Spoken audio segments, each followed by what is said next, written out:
Um, Thank you very much for having us. I hosted the OCD Action Conference and followed David, so we've now filled some, 2 great rooms with a discussion of OCD and poo. So I feel like we're doing well. Thank you all for joining us. I think it's an absolute privilege and a pleasure to be here with all of you, but also with our panel this afternoon. We've got some really excellent and inspiring researchers, but also lived experience experts joining us. A particular thanks actually to Uma, who's joining us all the way from Wisconsin, where it's very early in the morning, and also I understand that she flew overnight somewhere, and actually I don't think she's been to bed yet, so she deserves a special welcome and round of applause.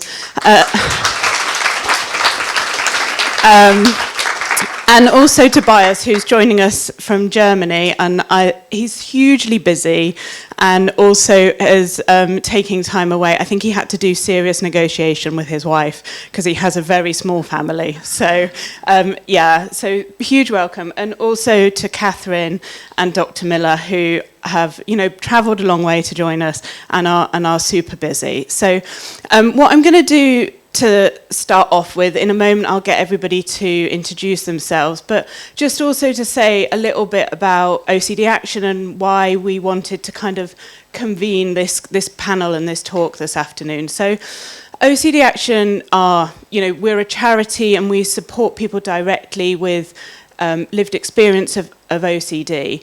And we work closely with Orchard, and we're really, really passionate about the potential, the hope that research brings.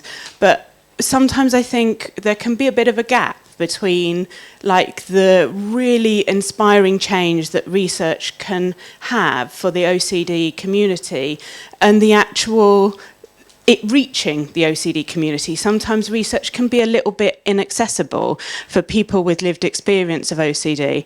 And we really believe that there's this tool or framework, sometimes you could think of it as, called co-production, which can kind of close that gap between people with their own lived experience of OCD and researchers and academics.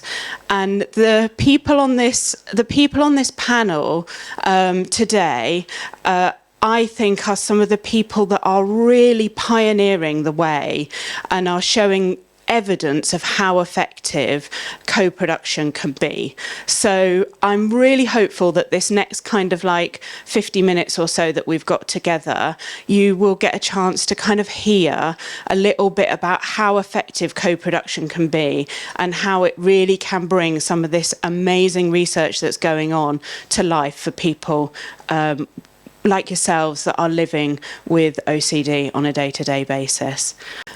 So does that sound okay for the next kind of 50 minutes or so? Brilliant. So I'll start by just asking everybody to introduce themselves. We'll maybe start with Tobias, or Professor Hauser, who's on the left-hand side as it's kind of appearing on the panel. Is that okay, Tobias? Yeah, of course. Hi, and so nice to see everyone. My name is Tobias Hauser. I hope you can hear me. I'm joining you from Germany. And I'm a professor of computational psychiatry. I was before based at UCL, and I guess I'm here because I was involved or leading the OCD and the Brain project, which was a co-production, which we're going to talk about in quite some detail, I guess, in a second. Brilliant. Thank you so much. And we can hear you brilliantly, so thank you. Uma, do you want to introduce yourself next? Absolutely. Hi, everyone. My name is Uma Chatterjee. First and foremost, I introduced myself as someone who lives with OCD. I was debilitated by it and did not have proper treatment or resources for upwards of 2 decades. And as a result of finally getting treatment, I found functionality in a life I never thought possible. And because of that, I am extremely inspired to study the neurobiological basis of OCD, like what is going on in our brains. And as someone with lived experience and at that intersection, I'm extremely passionate about advocacy and building bridges between researchers researchers and people with lived experience as someone who now does both. And so I am a PhD student at UW-Madison studying the neurobiology of OCD. I am a science communicator. I'm an advocate for the IOCDF, and I am president of OCD Wisconsin. So we can all take a small lie down after that. Thank you very much, Uma. You're so welcome. Catherine, would you like to introduce yourself? Hello, everyone. I don't do that stuff.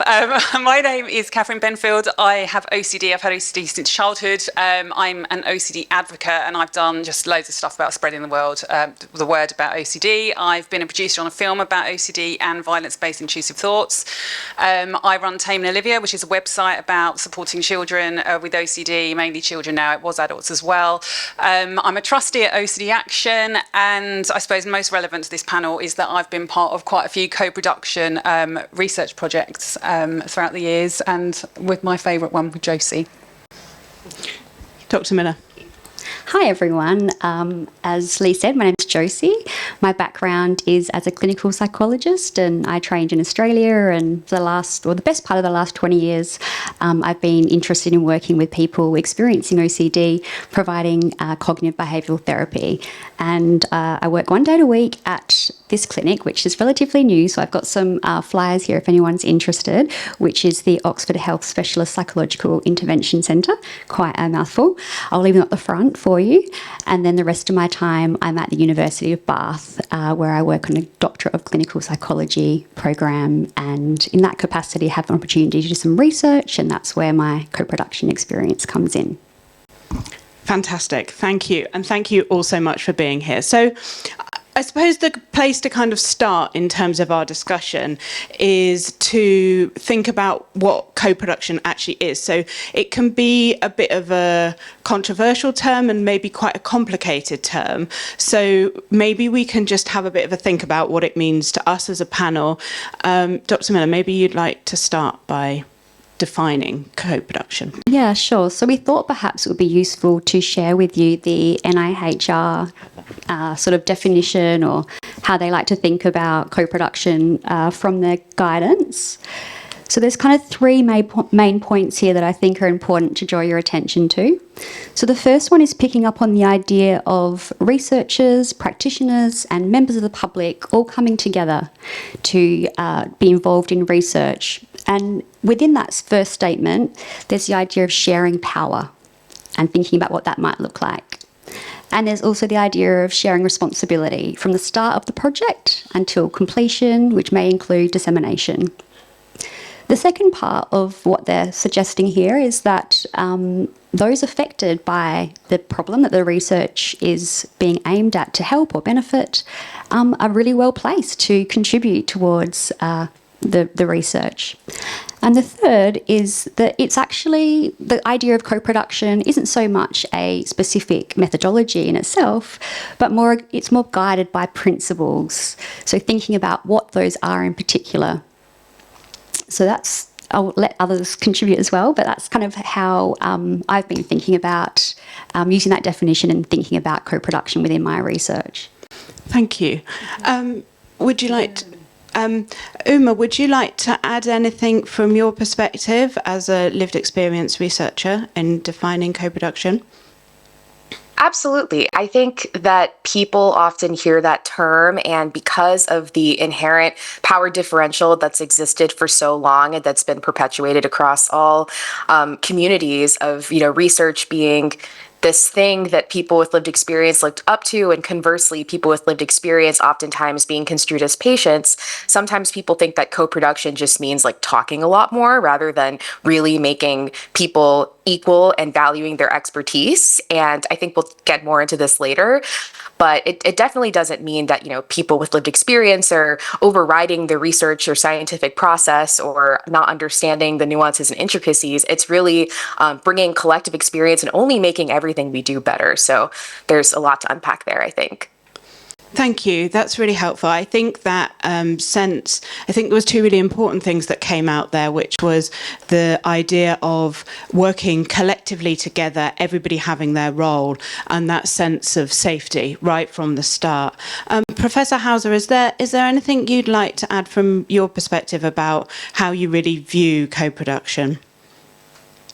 No, not really. I think the most important thing is the equal that there is no more hierarchy between people who are affected and researchers.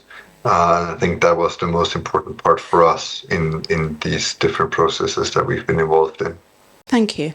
And I suppose the next thing that's really important to think about collectively is why it's so important for both researchers and people with lived experience as a concept. So I don't know who would like to take that question first. Perhaps Uma, you look like you're keen to start. Do you want to start? I always have too much to say on this topic, so I'll try to keep it short. It's incredibly important for so many reasons because, like I said before, the gap between these communities has gotten so much bigger over time. And I think there's a lot packed into it in terms of how there's a systemic lack of accessibility to research and understanding. And, you know, as researchers, we have so much to do and we have to develop our expertise. We go through grueling training. And as a result, I think most people often never are introduced to the purpose of why we're doing the work we do. We get so fixated on the actual findings and working through academia and this, you know, getting funding and all the things that are valid, but we lose sight of the people who we're doing this for. It's pretty rare for at least me to find someone who actually has lived experience. I will forget myself, I guess, and the people I care about, but most people do. And on the flip side, people with lived experience really, really, really want to be involved, of course, as, you know, participants in trials and things like that, but also because they have unique insights into the disorders they're experiencing that have a lot of value and merit to guiding research and how it can be done, and, you know, asking questions that are actually valuable, because as researchers, you know, we're going off of literature, we're going off of just our general understanding of a condition and kind of getting sometimes very honed into what we think is interesting.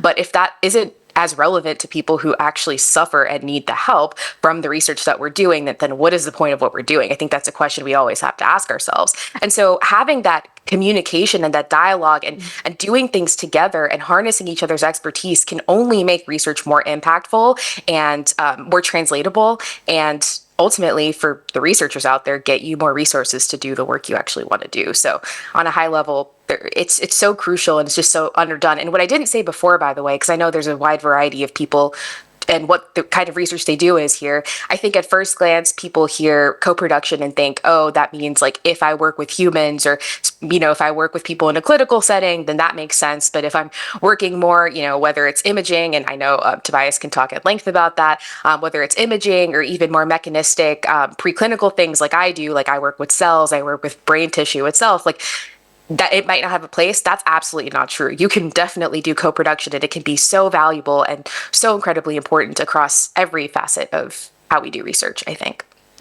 That's really helpful. So it sounds like what you're saying is that involving people with lived experience in your experience has really helped ground kind of the aim of the study in the experience and of people with from the OCD community, and that's helped you land your research at the end to be more impactful. That's kind of what I'm hearing you say. Yeah. That, and even just speaking from a researcher's perspective and wanting to explore novel, interesting, and impactful questions, like it gives you more research direction. Like it could help you develop a new line of research. It could help you approach a question differently. It could help you gain access to a new population. Like it only makes the actual research better. Brilliant. That's really helpful. Does anybody want to add further to that? Yeah, I just wanted to say as well that it adds to transparency. I mean, a lot of people with OCD talk to each other, especially if they're in the OCD community online. And we know, I'll talk more about this in detail in a little while, but we get a good idea pretty soon, just by the way we're approached, just by word of mouth, the kind of research that is being done with someone with lived experience on panel, because you can tell by the way questions are worded, by the way recruitment's happened. It kind of holds everybody accountable as well. And also, you know, people with lived experience, they're experts. All the studies, all the letters after your name, all the ethics passes, you know, you cannot bring to a co-production project what someone with OCD can bring. The amount of information they can give you is invaluable. And so it adds that as well. I think it adds validity. I know that if someone approaches me and asks me to be on a co-production project and someone else from the OCD community is involved, I immediately know that actually consideration has been put in place, considerations around language, around the way the meetings take place. I'll talk in a bit more detail about this in a little while, but I know that certain things have been considered that they might not have been if there wasn't someone with lived experience on the project. So I really don't think you can, you can't overestimate how valuable it will be to have someone with lived experience of OCD as part of your research design. Brilliant. Thank you. And I echo what's been already said, but just I think there's been some discussion around grant applications and how we can facilitate, and people with personal experience can support that process tremendously. And I think particularly within developing interventions, which is what my focus has been on, having involvement from the beginning will help with developing something that is made for the people that are going to use it, so it's accessible. So you're going to save money and funds later down the track if you're from the very beginning involving people with research, with lived experience. Can I add something? I've just remembered. Do. I've just remembered as well, because I know there's quite a few people who aren't researchers but do have OCD in this room.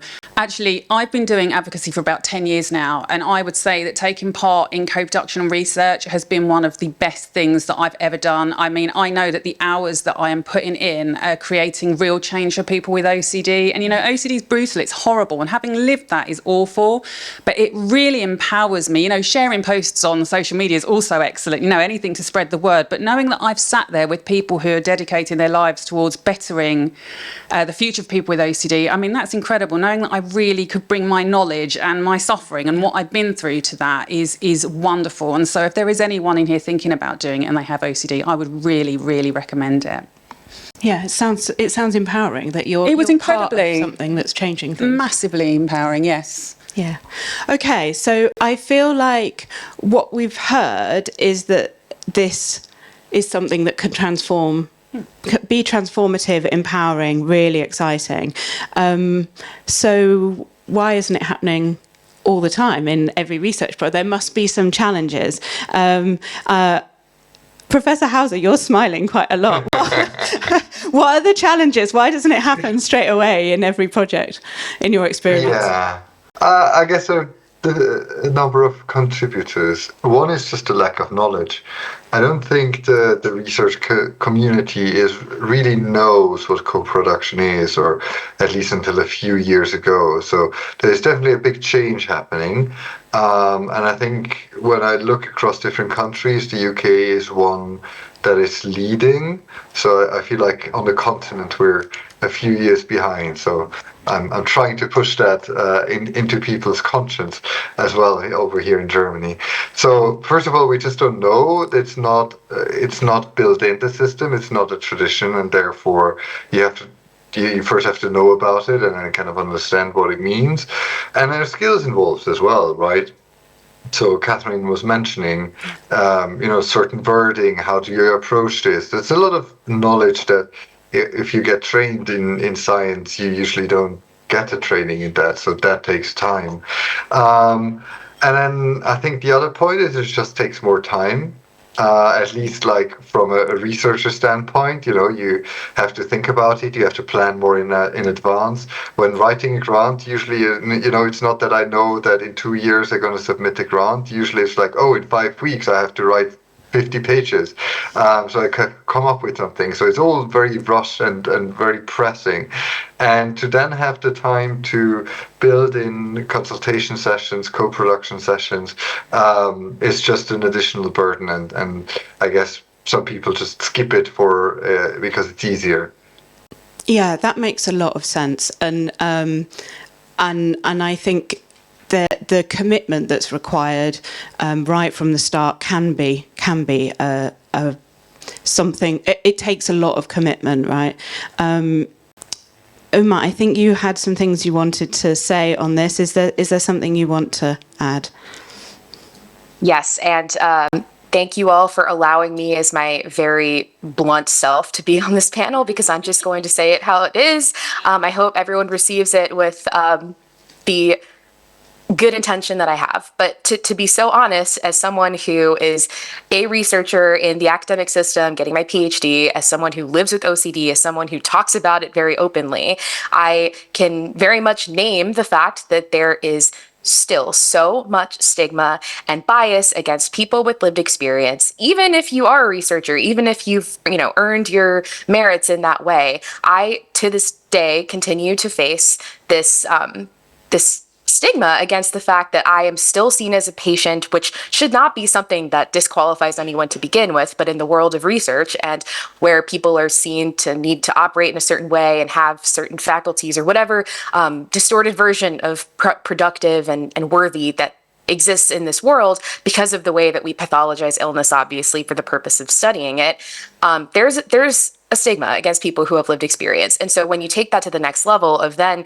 not only, interacting with people with that disorder or condition, but then, treating them as equals and compensating them for their time and respecting them and their expertise, that's something that's just so lost on the world of research. I think that's grown and grown and grown. And I'm not here to, attack researchers. Hello, I am one. But there's so many things that we have to do. Our job is, especially Tobias, as someone who's an actual professor, you have like 20 different jobs and there's so much going on. And it's really, really hard to remember all the things that you're not taught. So there's a lot to change systemically. But overall, I just want to point out the fact that there is bias against people with lived experience so that we can all question that bias and look within ourselves as to why we think that their expertise is not valuable, why we might be hesitant toward engaging with that population and how we can question and change that, because clearly everybody here is on this panel because we've had success in doing this, and this is only helpful to research. So what is fueling that divide?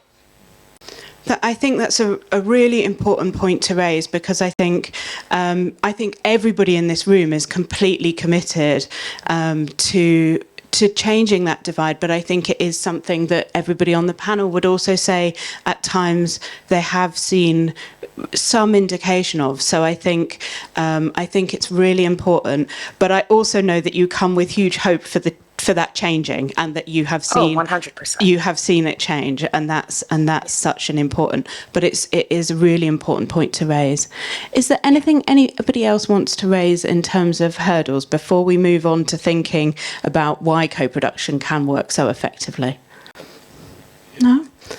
Okay, so shall we just move on to really thinking about what makes co-production work really effectively. And Josie, I know you had some initial points that you wanted to raise on that. Sure. So I guess, a number of the researchers who've spoken today also have therapeutic skills and have clinicians as well.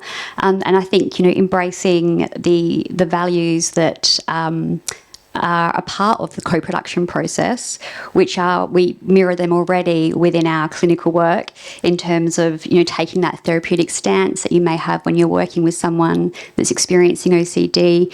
There's two experts in the room.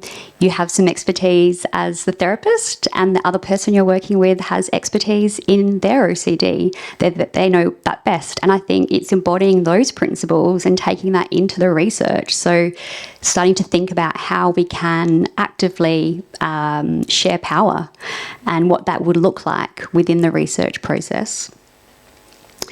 And I think, what can we do also to create a safe space for the people that we're going to work with when they have personal experience?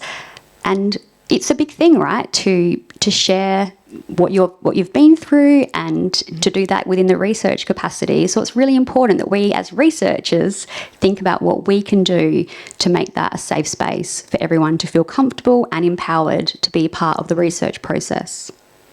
Yeah. Thank you. I think that sense of creating, I think Catherine alluded to this earlier, I think that sense of the indication of sharing power and creating safety and doing that right from the start is such an important thing to think about. Catherine, do you want to build on that? Yeah, I've got a bit of a list here, actually. I'll just work through them. I know good practice through having seen absolutely amazing practice, and I also know practice that has been quite damaging towards someone who has OCD, and who's been through the co-production process. I come with my own level of experience and expertise in other areas of life. It might not be OCD research, but there are other areas of my life that I excel in, and that is exactly the same for everyone walking into any kind of co-production study. I've walked into rooms where within 5 minutes I've thought no and have left, because my time and my effort and me bringing up things that have been very painful, that deserves to have been thought about beforehand, and considerations about me and my well-being. I mean, I know we talked earlier about what the priorities were for OCD research, and there were some incredible ideas that came up there, but I only saw one that was about the well-being of the people with OCD who would be taking part of the research, and I wrote that. Apologies if I missed anyone else writing about that in the room, and I'm not saying that's not consideration. It's just, it needs to be one of the things at the forefront of thought when you're working with people with OCD. And it has been one of the most rewarding experiences for me professionally working with Josie, because the way it worked was so well done, and I don't actually think it would take a massive amount of time to consider the people with OCD that you're working with when it comes to a joint project or, producing something together. It was even things down to, if you're all in a Zoom meeting, how are you working out who's speaking first? Are you going to use the hand signal? Are you going to, and if you do, you need to stick to it, because I've been in Zoom meetings where people have spoken over me or down to me, so it's just about having ground rules to ensure, and there is a power imbalance naturally from one being a researcher and someone having OCD. Also think about the language that's used as well. I once got referred to as a subject and I was seething, I'm not going to send anyone your way, and I know quite a lot of people aren't keen on the word patient. It's not empowering. It can be disempowering to people with OCD. If I come on and I could co-produce a project with you, I'm coming in as an expert on my own right. Patient to me makes me think of someone being in bed, about to have their tonsils taken out or something. It's about all of you coming at this and using your might. And that for me is my lived experience of OCD, or people with their knowledge, and coming together and really, really pushing for change. And it's things like, I knew after I worked with Josie made herself available for half an hour at the end, so that if any of us had been particularly upset about something that had come up, we could just contact her. I mean, I don't know if anyone actually did. I don't think I ever did. But knowing that if I was upset by something that had happened, or if there was a conversation that had happened during that meeting and it had triggered me to some extent, I had someone to talk to, and I wasn't just sent off to sit in a room by myself and try and calm myself down. All these things are considerations. If you know you're not a massively personable person and the thought of that terrifies you, talk to someone else. I'm sure we're all available. Have a chat and see, or is there someone on your team who's more likely to natter to people and chat away? And, communication was everything for me. What kind of language do you find particularly upsetting and unhelpful? How can we run the Zoom meetings? Have you got any ideas? Actually following through with the ideas as well. When are you comfortable talking? And these things, like, we established this within a half an hour meeting at the start.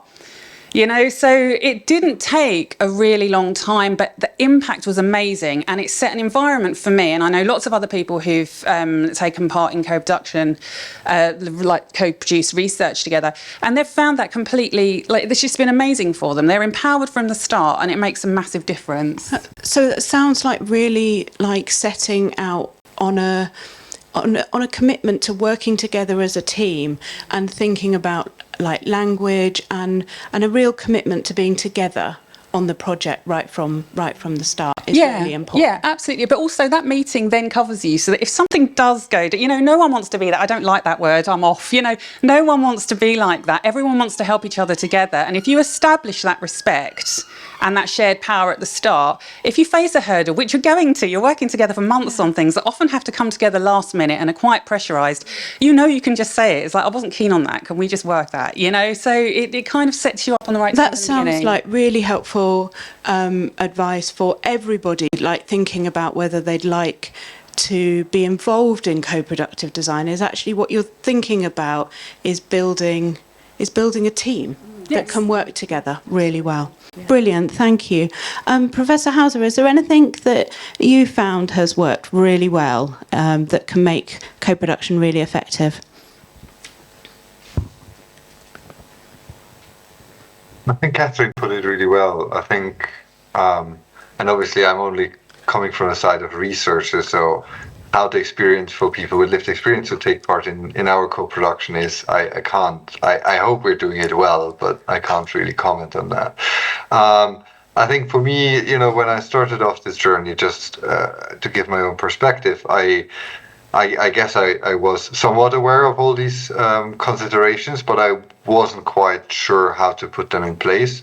And so I had fantastic guidance through our public engagement experts and also charities like OCD Action to help us with this, to support us with this. So to build the right framework to make it so that people with lived experience feel comfortable, they can share their thoughts, they know they can access help if something's been upsetting. And I think if I had not had the support, I don't know whether I would have been able to put it in place myself. Thank you, that's really helpful. Uma, we'll move on to the next question, but just before we do that, is there anything you just briefly want to add on that? Yeah, I just want to say that, we were talking earlier about if you have therapists on your team, then this, works really well. And I want to speak for the OCD in the Brain project with Tobias in that that's not what he does. He scans brains. And even with that and with his team, it was still done so incredibly. So I just want to really get across that you don't have to be a clinically oriented project to do a co-production, right? And it's been extremely transformative and really empowering for me to work with Tobias across a number of domains. So we'll get to that later. Perfect. Okay, so maybe we follow up on that. So thinking about what has really worked, we've mentioned OCD in the Brain a couple of times. Maybe we talk a little bit about OCD in the Brain and what that project was and how that worked. Professor Hauser, maybe you want to say a little bit, and then Uma, maybe you want to say a little bit about it. Yeah, so I can maybe start from our very first initial ideas or considerations. And one thing that was always striking for me, I've worked with across a number of different mental health conditions, OCD being one of them. And what's always been striking is that it was extremely hard to recruit people with OCD into our research studies.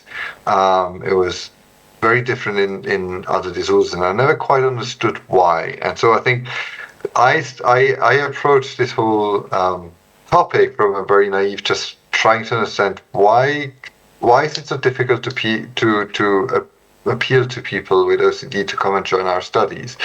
Now, that's a bit of a very egoistic view on things, but I think what that kicked off was a conversation with our public engagement experts, and then also with people with lived experience across a number of different contexts, and also with Lee, I think in the very early days. And essentially we started consultation sessions on what is it actually, and we very quickly figured out that the stuff we're doing doesn't reach the community at all. So, we do brain research, we look at brains, but no one in the community knows about it, and we don't even know whether it's of any purpose or any value to people with lived experience. So we were really enclosed in our ivory tower. So I think based on that, we were having consultation sessions with the community to try to see, is it actually interesting for people? Why would brain research be interesting for people with lived experience? And if so, to what extent? And I think what came out of these consultation and focus group sessions was really that, yes, people with lived experience think it's really important, it's empowering, it's relevant, but they don't understand what's going on, and they don't feel like there's any information on what is actually going on in the brain.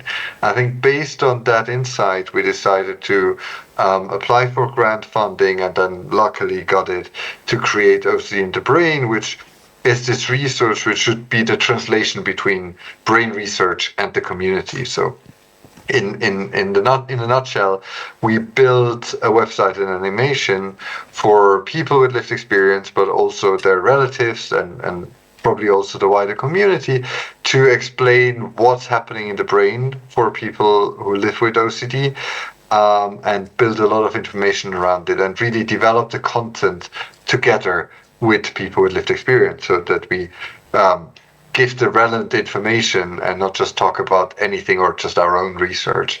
And so, yeah, that's what we've done. I think we might gonna watch a bit of the video later on. From my end, it was a terrific journey, which took 3 years, and it resulted actually in us getting a research award just a month ago, 1 of 6 across Europe. So that was extremely empowering as well, and showed the success of this project. Brilliant, thank you. Shall we have a look at the film? Shall we have a look at the film that came out of it? So this is the film that was co-produced, and yeah, I'll let you have a look at it, and then we can discuss it afterwards.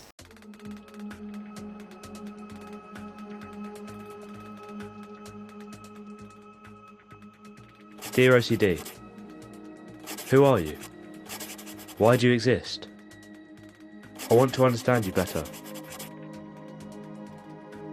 Obsessive compulsive disorder, or OCD, is a mental illness that affects around 1 to 3% of the population.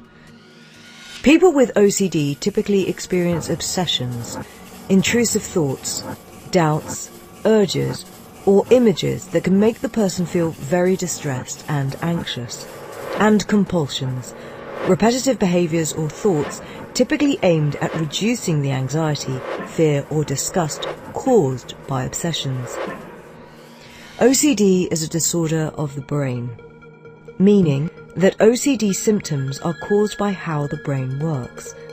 Knowing more about the relationship between OCD and the brain may help some people living with OCD and others to better understand the condition. The brain is the most complex organ in the body. It has billions of brain cells, which are grouped together to form different brain areas. These areas exchange information with each other, forming networks within the brain. In OCD, networks known as the frontostriatal loops are thought to be especially important. These networks affect the brain's ability to prioritize information. Imagine a frontostriatal loop as a busy traffic junction. There are cars, bikes and pedestrians that need to be managed effectively for the traffic to move smoothly. Traffic light signals help to direct how the traffic flows. If the timing of the traffic lights is off, the junction will no longer be managed effectively, and there will be disruptions in the traffic flow. In the brain, the frontostriatal loops control the information flow and decide what is important and what is not. In a similar way to the traffic junction, researchers believe that imbalances within the frontostriatal loops may disrupt the information flow and could be driving obsessions and compulsions. For example, through imbalances in small chemicals called neurotransmitters. These imbalances may prevent the brain from regulating intrusive thoughts or suppressing urges to perform compulsions. This can result in OCD symptoms. Understanding the brain functions and imbalances that are involved in OCD is key to developing and improving treatment options. Thanks to scientific research, OCD is treatable through interventions such as cognitive behavioral therapy with exposure and response prevention and medication that aim to target these relevant brain networks. Discover what we currently know about OCD in the brain. Visit www.ocdinthebrain.com.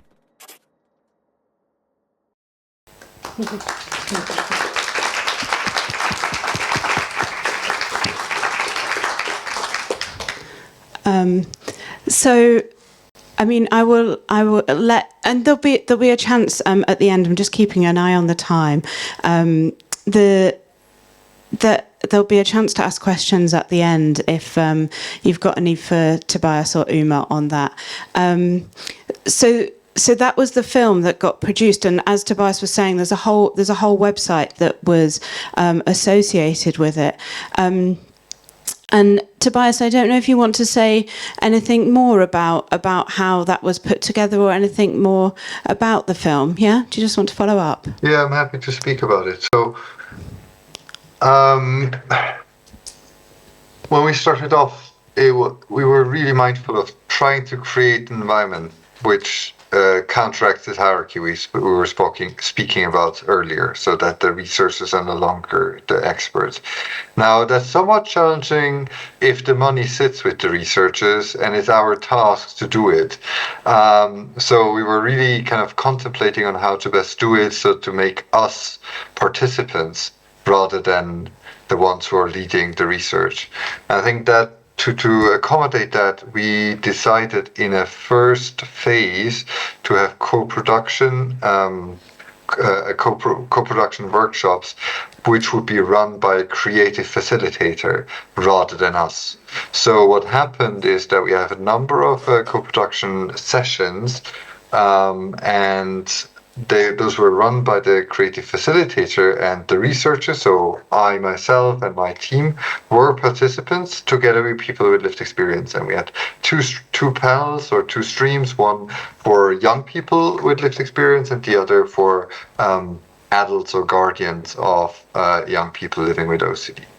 And so there it was really, we started off with just the perception of OCD, what does it mean to have OCD, what are the experiences, and then we went on, what are the topics, what are the key questions, and in the end, kind of what about the brain, what do you want to know about it, how can it be important for you and to understand OCD, and so on.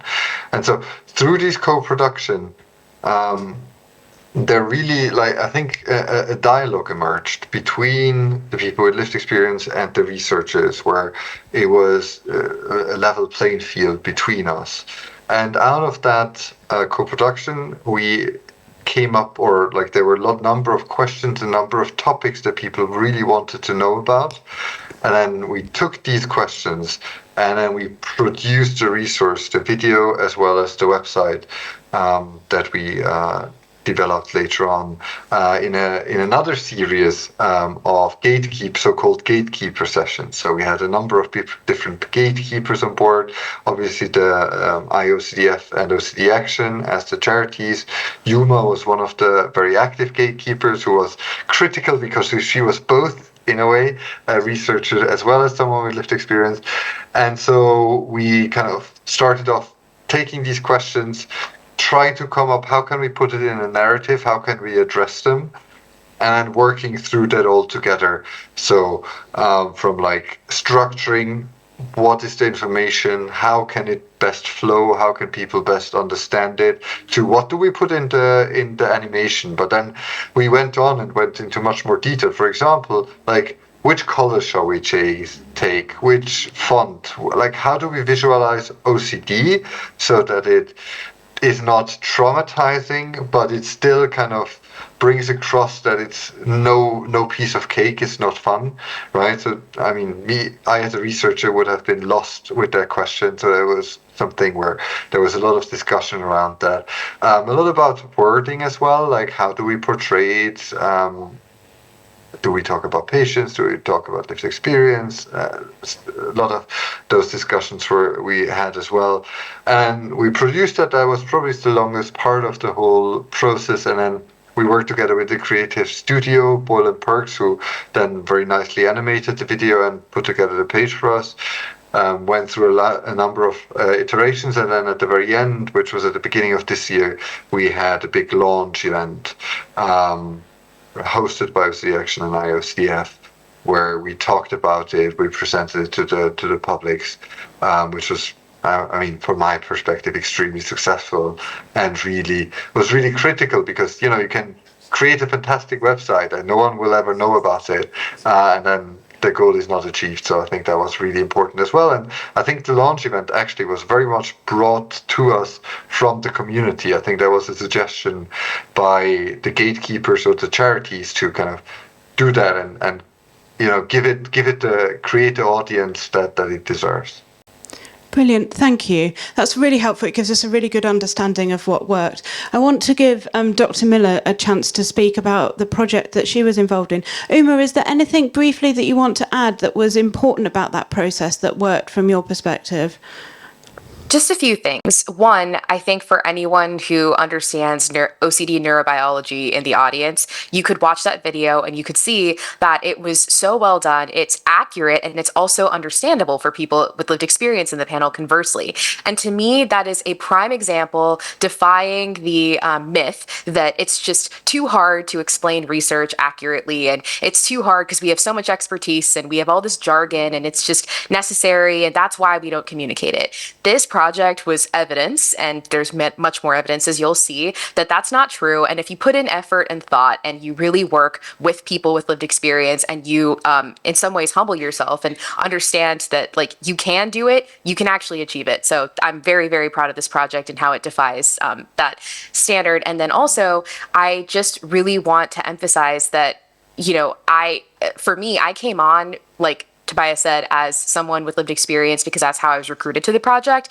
And it was so transformative for me to engage as my full self with this project, not just like, I wasn't just siloed in like, you can only speak if you're talking about your symptoms or whatever. Like I was allowed to speak about the actual like biological processes we're talking about and contribute to the website and talking more about preclinical or genetic research and all of those things. And then from there, just really quickly, I wanted to share that, we became very passionate about sharing this project not only with people with lived experience, but with people who do research. And because then they can follow this exact, process, tailor it to whatever they study, and then do it. And Tobias really empowered me to just feel like I could go do that on behalf of the project because I go to conferences as a researcher myself anyway. He trusted me, although I came in as someone with lived experience, to like draft abstracts and proposals and submit to conferences. I presented at the Society for Neuroscience conference. And I just really want to applaud him for really, I don't know, like where he came to this project as, but he really, really embraced everyone for their full expertise and power. So I encourage all of you to learn from him in doing that. And lastly, I just want to say that, actually, no, I'll you guys can continue. I'll talk later. Thank you. But it is really inspiring to hear about your journey and how the impact it's had on you as both a lived experience person and a researcher. Dr. Miller, do you want to say a little bit about your project? I know you've got some slides. Yeah, sure. You? Yeah, absolutely. So the project that that Catherine has been referring to, and I'm sure, please chip in, Catherine, as we go along, was focused on developing a intervention to help people maintain the gains that they have from therapy. So we know that relapse is really high, rates of relapse is really high after cognitive behavioural therapy with exposure and response prevention.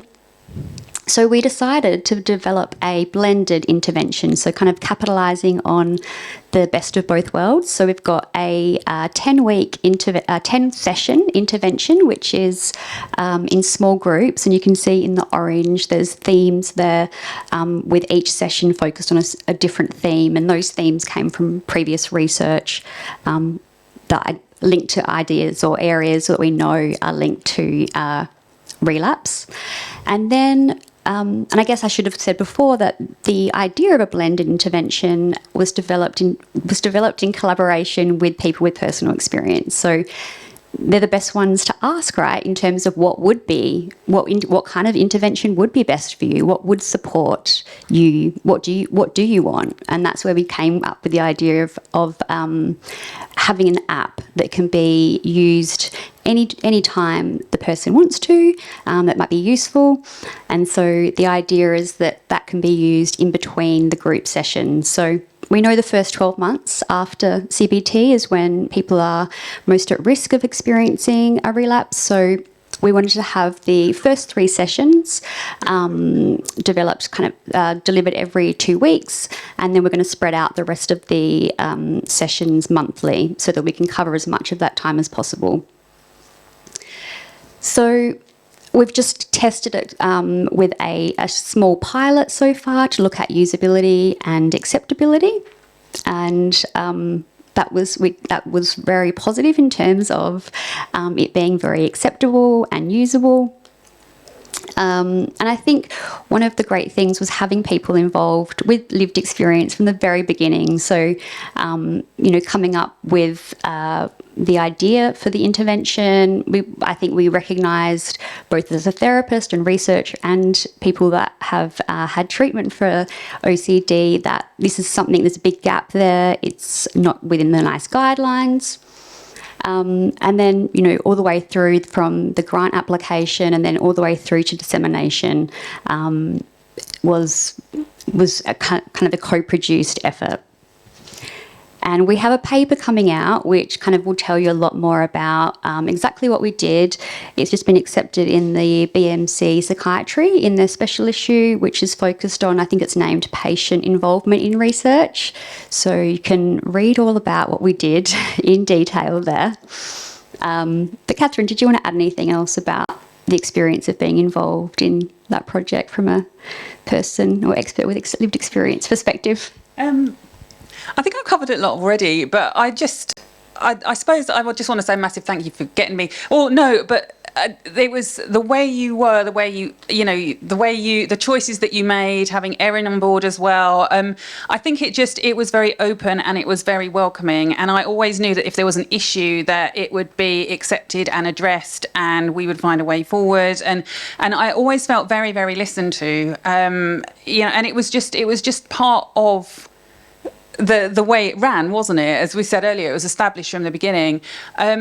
I cannot explain to you how amazing it is knowing that we helped with this. I lived this. Actually, it's relapsed probably about 12, 13 times now, if I'm honest, and to actually know that my input and what I experienced and the way that it worked and the things that worked well for me have combined with the knowledge of Josie and Erin to create an app makes me feel wonderful, because I know that actually so many of us with OCD would really benefit from something like that. And it has been the lived experience and the information that was put inside of it and the content that I think is going to actually be incredibly helpful to people, because we know the way it runs because of the way that people with lived experience could report it, not just studies and books and things. So it was incredibly, incredibly rewarding.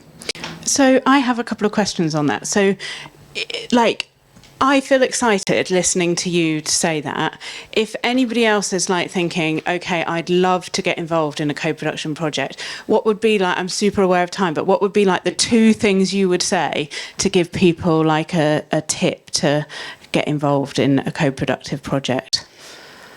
First of all, I'm coming as someone with OCD who takes part in co-production. I would absolutely say your number one priority is to look after yourself. Ask questions when you go in. Why is this co-production? How do you see my role in this? How do you take feedback? Just things that are really going to make sure that if you make the choice to join this, you're going to be looked after, or at least listened to if you have feedback. That is my first one. Make sure that you are entering a team that has thought about having you inside it and how you can help and how you can make that research more powerful. The other thing I would say is to look to who else is involved. If I see OCD Action attached to anything, I will be there like a shot, So really think about the people that you've got within your panel, within your project, or the names, the logos associated it. I know as someone with OCD, I'm constantly asked to do things. My first filter is who's involved and what their reputation is in terms of how they've worked with people with OCD in the past. So I would absolutely, number one priority is you and your well-being. And if you think that that's not going to be looked after, don't do it. But that doesn't mean you have to turn away straight away. Ask questions. Very often you'll get really excellent answers, but you just wouldn't have known otherwise. Brilliant, thank you. Uma, what would your tip or bit of advice be for somebody thinking about getting involved? Adding on to what Catherine said, I think that knowing upfront what your contribution is and the value that you hold to them and that being expressed to you is a really good indication, I think, of if this is a healthy way to co-produce with researchers. With OCD in the Brain, Tobias and the team were very, very thoughtful in talking about exactly what our role was, how we were going to be compensated for it, what the provisions were to continually being involved. And then what I didn't get to say before is Tobias and the team, like, they gave the entire co-production team credit on the project, which was absolutely warranted and important, but I think a lot of people lose that. So just make sure that, like, you feel respected and that your contribution you feel will be credited, not that you're doing it to get your name on something, but that it just shows good faith that you actually matter and your contribution is just as equal as the people who do the research. Brilliant, thank you. And for any researchers that might be in the audience that are thinking about starting co-production or developing their co-production process, Professor Hauser, what would your tip or bit of advice be from your learning? First of all, don't be scared to do it. I think it's important, and you'll learn a lot. So try it. I think try to find resources to learn about it or talk to people who have experience with it, because we heard there are certain things that you could do wrong, and try not to do them wrong. And then, yeah, just gather your information. Be very clear about what you actually want to do and why you want to do it. It's not just a tick box exercise where the grant funding agency wants that you talk to someone. I think it needs to be inherently embedded, and you need to be willing to go along this way and get involved in that process. Otherwise, it probably doesn't work. Brilliant, thank you. Dr. Miller. I echo sort of everything that's been shared there. I guess just in addition, the importance of listening, which is really key. Some conversations are going to be hard, and that's okay. Showing up consistently to build that trust and showing your genuine commitment to the process, being transparent around what you can and can't do within the research and what you have budget for, etc. And I think build your team of people with lived experience, experts by lived experience, through opportunities such as this. So reaching out to others and having conversations that, you know, help you identify those that are also interested in this same area that you are. And I think also, you know, sharing that recognition that Uma was talking about. And I should have said that we also consulted other experts by lived experience with our research, and they were experts in providing these kinds of treatments. So thinking about relapse, and some of them are in this room. So I just want to say, thank you to all of the experts by lived experience. Brilliant. I just want to say one quick thing. I'm sorry, because I think something I've heard a lot when I talk about this in research settings is from researchers that, okay, well, this is well and good, but, you know, patients don't, or, you know, people with lived experience don't understand the scientific process, and we can't just like embed everything they say. Like, how can they have carte blanche over something when we have like actual research guidelines and things that are, you know, fundamentally accurate or not? And so what I want to say is co-production is not just like having people with lived experience just tell you what to do and then you do everything. It's that you're listening to them, and then you're able to communicate back and create dialogue about what is feasible and what is correct and what is not. And by doing that, you're then educating people with lived experience on part of the research process that they did not have access to in the first place. So it's really bi-directional, and just because you have them doesn't mean like they're going to, you know, trump the entire research process. That's a myth, and that's not a reason why you shouldn't do this. Fantastic. That's such an important point, and I hope that you know, this has been helpful for everybody. I mean, the thing that I've heard so much from, I think, everybody is that co-production can be so inspiring for everybody involved and really empowering, and that it is such an exciting way to bring research, make research so much more accessible. Thank you to our panel. I think we're a bit tight on time. Is that right, Margarita? Do we need to finish up? Yeah, possibly. Yeah, okay. So I think that's Margarita being super polite, because she's a super polite lady. But I know that anybody would be happy. We've got contact details. If anybody does have any questions, we'd be really happy to take questions. So do email us or contact any of us. So thank you very much for listening so patiently, everybody. You've been wonderful. Thank you. Thank you. Have a lovely day. Thank you so much. Thank you.